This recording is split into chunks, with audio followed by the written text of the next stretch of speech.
Hello and welcome back to Dave's Movie Diary. Recently I've been getting into some, what do you want to call it, heavier movies or philosophical movies or serious movies, and I like to mix things up.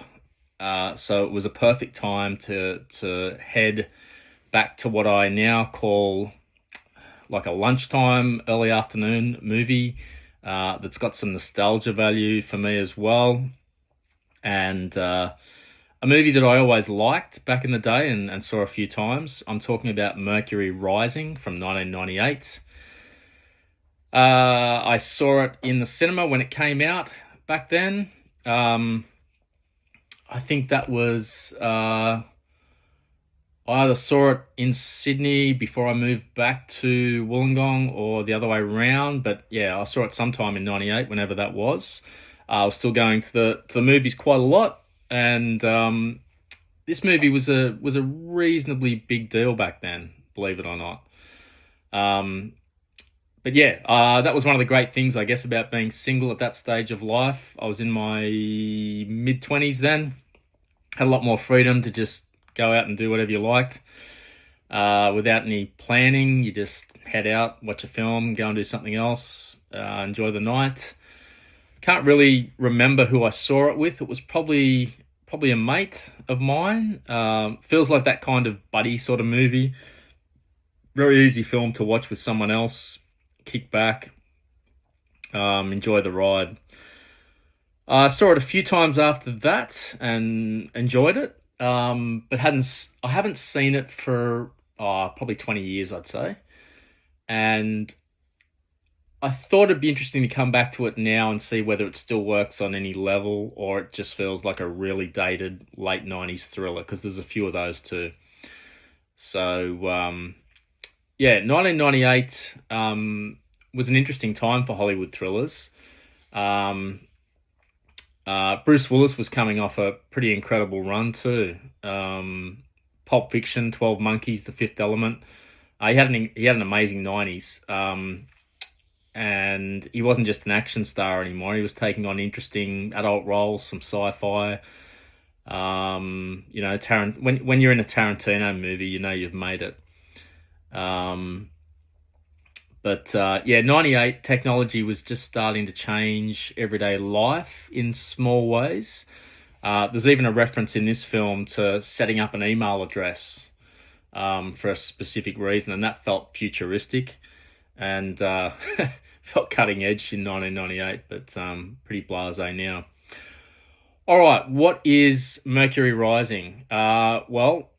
It's a film about, the film follows an FBI agent, Art Jeffries. That's the Bruce Willis character. He has a bit of a meltdown after an undercover operation that he's a part of goes really badly. He punches out the agent in charge because a few young men, like I'm talking teenagers, are gunned down for no good reason. And for his sins, he is shunted down the pecking order at the FBI. He's sent off to investigate what appears to be a pretty routine missing child case.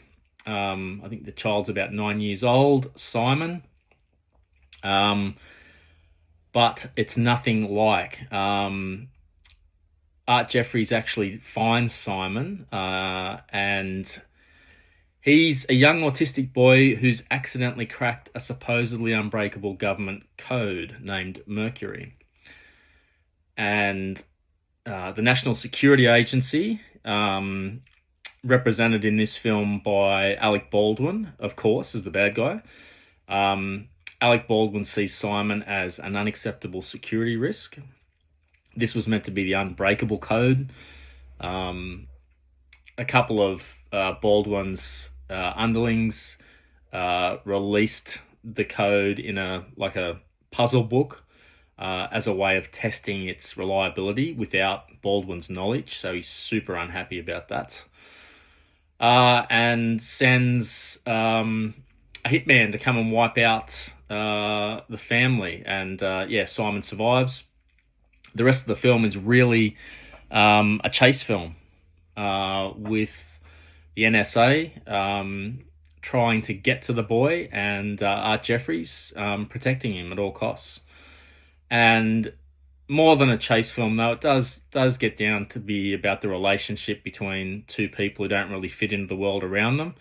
Simon being a young autistic boy, of course, and Art Jeffries being really a man without an agency and without a friend in the world. This was directed by a guy called Harold Becker. I bet you no one's heard of him. That's because he was never really a flashy director or an auteur or anything like that. But he did build a pretty solid career around thrillers and dramas, and you will have heard of some or all of these. The Onion Field, which I haven't seen for a hell of a long time, but I have read the novel that the film was based on, and it's an incredible true story. That is worth checking out, the novel, if nothing else. Sea of Love, the Pacino return in '89. That's a really good, solid film. Even if you're not into those kind of movies, Ellen Barkin is just at the height of her game in that one. Great stuff. Malice in '93 with I think that was Nicole Kidman and Bill Pullman, Baldwin as well, actually. Again, I haven't seen that since it came out. And City Hall, another Pacino film, mid-90s. And again, I need to circle back to that one. I have seen Sea of Love quite a few times and really liked that one, and have seen Mercury Rising. Anyway, Harold Becker's strength is really, I think, keeping stories centered around the characters and moral choices and not getting too crazy with wacky camera angles or color schemes or anything too abnormal. And the premise of this film could have easily become ridiculous, which is a child cracking a secret government code and being hunted by the NSA. It sounds crazy. But he keeps it controlled enough that you stay invested, I think. Back to Bruce Willis, and I did think it was interesting, his performance in this film, and even the fact that he took this film, because if you look at this stage of his career, like the 90s and the late 80s and 90s that he had, he could have easily continued chasing much bigger pictures made by much more famous directors, I think. I did hear that he was difficult to work with, but still, like I said, the year before he was in it's just escaped me now. He was in that The Fifth Element. That's right, The Fifth Element. He was in 12 Monkeys not too long before that. Pulp Fiction. The Die Hard 3 came out in '95, I think. Basically every film that he was in the '90s was a big hit. Even The Last Boy Scout. Striking Distance is a really by-the-numbers film, but it did really well at the time. So he was just a safe pair of hands. He was an everyman. You knew what you were going to get. But I did think it was interesting, though, with this role, he's not a superhero. He's an isolated guy who's out of his depth trying to look after a kid. And it's the beginning, I think, of a small trilogy of Willis playing protective figures. This into Sixth Sense in '99 with Haley Joel Osment, and then 2000 with Unbreakable. He's a family man who's actually afraid of his powers in that one, and has a great relationship with a young boy in that, being his son. And to me, they show different sides of him, these three films. Less about being the toughest guy in the room, and more about discovering responsibility and connection with other people. Mercury Rising does have 2 or 3 kind of action scenes, but for the most part, it's him just trying to survive. The Sixth Sense as well and Unbreakable, they're not action films. They're really dramas in a way. Simon, played by Miko Hughes. I'd never heard of him before. He's fantastic playing an autistic child. He does it so well that you would swear he is autistic or was. Um, but he does a really good job making Simon someone you care about. And as we always know, that if the child actors aren't great, the whole movie goes off the rails and you just don't care. And his performance is good enough that he makes Simon feel like a real person rather than just the kid who knows the code, like just a premise to build a film around. And it would have been a far weaker film, wouldn't have worked at all. We need to believe that Art Jeffries would risk everything for this child and be invested, and I think that's the case. Alec Baldwin, again, coming after a few years after his incredible scene-stealing performance in Glen Ross as a bit of a sociopath. By 98, he'd really perfected that ability to dominate a scene through confidence and control. And in Mercury Rising, that becomes something darker and malevolent. His character seems to have convinced himself that he's on the side of right, that he's a true patriot. I never trust a man who says he's a true patriot. There's lots of things that are red flags for me in this film about Alec Baldwin. Another thing, he gets his cigarettes out of a gold cigarette case. Never trust a man who does that. Why doesn't he just use the pack? What's he trying to get across there by doing that? Bad signs, I tell you. He's a guy in this who thinks that the mission justifies the actions, and that millions will be saved if a few people can be wiped out. Reminds me of another guy that was in Russia in the 20s and 30s. But yeah, Baldwin's great here. He's got still got that slick back hair, you know, the pouty lips, the smouldering eyes. Of course, he's wearing a suit and tie. When does Alec Baldwin do anything but? Apart from in The Edge, when he can't because he's out in the middle of nowhere. But he's really a guy made for these kind of bureaucracy roles, I think. I do want to highlight the rest of the cast because this is like a who's who of, I know that face, but I don't know their names. And it's quite amazing. It could be up there with one of the best examples of a film where you have this sense. I'll start with John Carroll Lynch. You heard of him? If you haven't, go back and watch Fargo and Zodiac. Fargo, he's the lovable husband of what's her name? The female cop in that's pregnant. Frances McDormand. There you go. Takes me a while these days. Zodiac. He is the Zodiac. Well, more than likely, he's the Zodiac. Here he gets to show another side briefly as a loving father, and the tenderness he brings in the scene where he's cradling Simon when he gets home from work just made me realise what a versatile actor he is. He's also, this is an interesting thing, I realised that he's playing a character with the same surname as him in real life. Lynch. Doesn't happen too often. Lindsay Ginter. You don't know who that is either, do you? If you were around in the 90s, though, you would definitely remember his face, I think. He was the crew cut guy in The X-Files. Nasty piece of work. And in this, he's really bad. He's got that classic government operative appearance. In his case, never trust a man who wears brown slacks and a blue coat. I mean, that is a red flag in itself. But he's perfectly cast in this.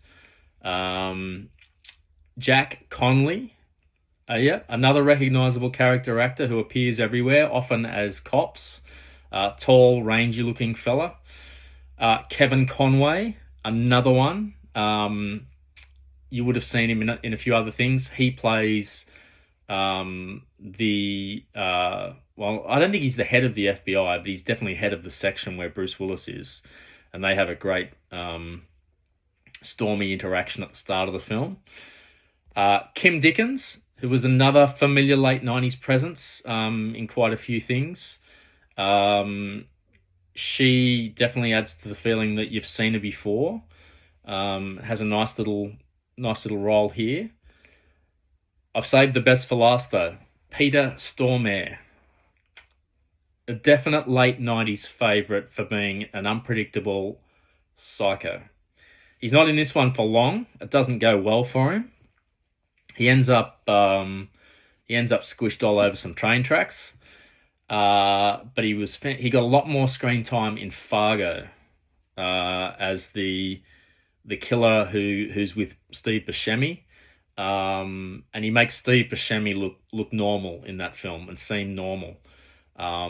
He's just got this gaze, like he's looking straight through you, and of course 8mm, where he plays a snuff porn director and seems to relish the part.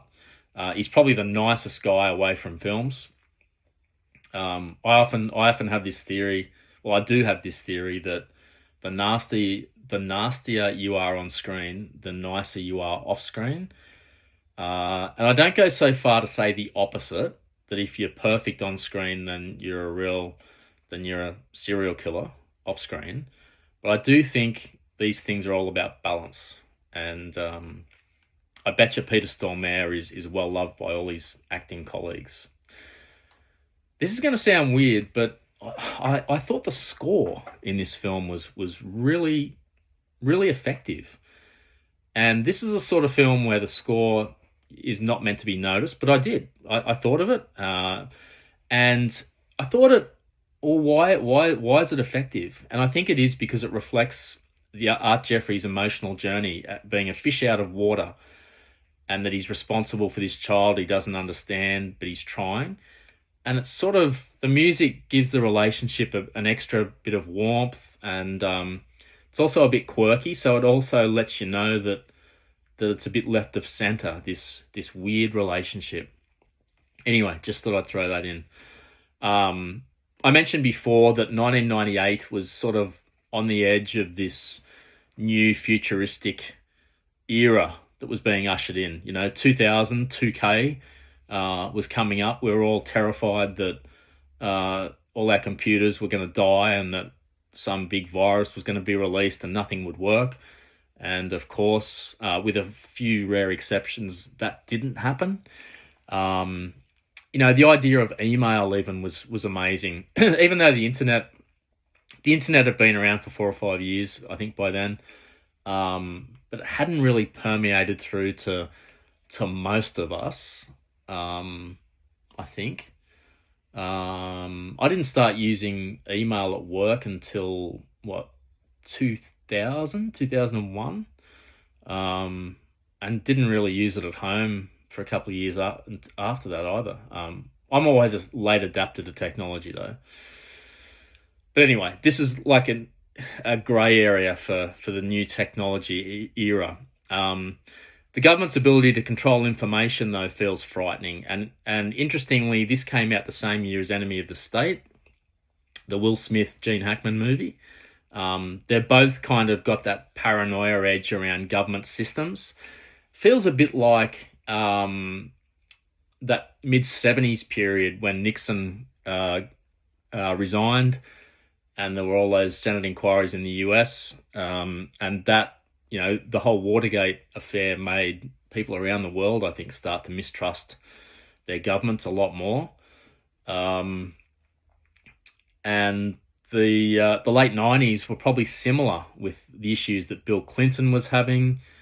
Here in Australia, there were some interesting things going on too. I'm probably jumping the gun a little bit. It might have been 2001, maybe. 2001, I feel like the September 11 attacks definitely played into our elections here. It's always a good thing for incumbent governments. We did have the child overboard issue at some point, and it feels like it might have been around this era, but don't quote me on that. Anyway, it felt like these films were sort of coming back after the 80s were all about having fun and big and loud and everything's great, nothing to see here. Uh, in the 90s, especially late 90s, we were heading back to this paranoia kind of era. They are slightly different though. Enemy of the State is definitely about surveillance specifically, whereas Mercury Rising is more about what happens when institutions decide that little people, literally are expendable. Some other references that I noticed. Some great Simpsons shout outs by a couple of the so-called geeks at the start. And a really good Bart Simpson impersonation. I just admired Alec Baldwin's helmet hair. I mean, what a great head of hair that guy had. I probably noticed it because I'm a bald guy. But geez, it looked like, and he's still got it, I think. I am a bit dubious now because I know that some Hollywood stars have ways of artificially prolonging their hairlines, but I don't know. He looks like he always had it. The clothes are interesting. We've still got the double-breasted suits and big shoulders and some interesting looks there. Very 1990s, especially late 90s. And the technology, the massive monitors that were huge out the back and pretty heavy to lift when you were moving them around. We were still a little bit away from the skinny monitors that we all enjoy now. A few things didn't work for me. More towards the end, I feel like the finale sort of goes into full thriller mode a bit. You know, there's a fight on the edge of the building. The weapon falls over the edge. The hero looks like he's going to go over first and doesn't. You've got Simon walking along the edge of the building, seemingly impervious to the imminent death that's facing him. He picks up the gun. Who's he going to give it to? Baldwin gets shot, but before he falls off the edge, he gives the child back. The villain's final act of humanity. It's a little bit familiar. But I feel like the film had earned enough goodwill by that stage. It's pretty solid up until then. Some other tropes that are relied on, you know, there's always a loyal colleague who puts himself and his family at considerable risk. And around this time, more often than not, he happened to be black. It seemed like a trusty offsider role was often given to a black actor, sometimes unknown. The gifted child who must be protected, also fairly well. It's been done before. Strangers helping the hero. Kim Dickens' character helping Bruce Willis and Simon. They must have appeared like absolute maniacs, showing up at a house at like 2:00 in the morning. But no, Good Samaritan lets them in, goes back to sleep somehow as well. So a little bit tropey, but yeah, I feel like there's enough in this film to get past that. Rewatching it now, I tried to think back to what I liked about it back in the day. You know, Bruce Willis was in it. It was a thriller. Action was done well. Saw it at the cinema. You know, entertaining. Coming back now, the things that stand out are a bit different. Like I said, all the character actors, all these guys that I couldn't name. I had to look most of them up. Government paranoia issue has changed a bit. Gone away for a while probably, and then come back twofold, threefold. I think the film still holds up quite well, depending on what your expectations are. It was a big film back in the day, believe it or not, because of Bruce Willis, and because it was marketed well, and it's, you know, it's well made, it's entertaining.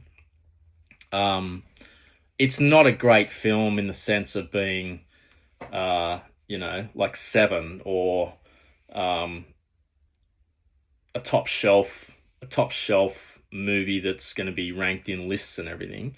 The ending is predictable. The premise relies on familiar ideas. But I do think it holds up better than its reputation suggests. It gets pretty low rankings on IMDb and other places. But I think it's got good performances, especially from Bruce Willis and Miko Hughes as Simon. And Baldwin's just so watchable always as well. Shouldn't forget him.